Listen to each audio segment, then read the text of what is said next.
ஊக்கமருந்து பயன்படுத்திய புகாரில் இந்திய மல்யுத்த வீரர் பஞ்ச்ரங் புனியாவுக்கு 4 ஆண்டுகள் தேசிய ஊக்கமருந்து தடுப்பு பிரிவு தடை விதித்தது.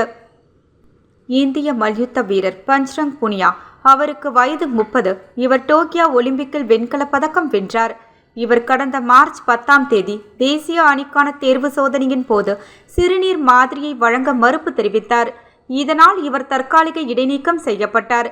இதனை எதிர்த்து பஞ்ச்ரங் புனியா மேல்முறையீடு செய்தார். நான் வேண்டுமென்று சிறுநீர் மாதிரியை வழங்க மறுப்பு தெரிவிக்கவில்லை. அவர்களது செயல்முறைகளில் எனக்கு நம்பிக்கை இல்லை. இதனால் மறுப்பு தெரிவித்தேன் என பஞ்ச்ரங் புனியா தரப்பில் விளக்கம் அளிக்கப்பட்டது. ஆனால் இந்திய மல்யுத்த வீரர் பஞ்ச்ரங் புனியாவுக்கு 4 ஆண்டுகள் தேசிய ஊக்கமருந்து தடுப்பு பிரிவு தடை விதித்தது.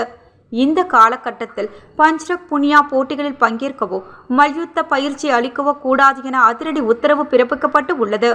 இந்திய மல்யுத்த சம்மேளனத்தில் முன்னாள் தலைவர் பிரஜ் பூஷன் சிங்கிற்கு எதிராக போராட்டம் நடத்தியவர்கள் பஞ்ச்ரங் புனியாவும் ஒருவர். இவர் ஹரியானா மாநில சட்டசபை தேர்தலுக்கு முன்னதாக காங்கிரஸ் கட்சியில் இணைந்து தேர்தல் பிரசாரத்தில் ஈடுபட்டுவார் என்பது குறிப்பிடத்தக்கது.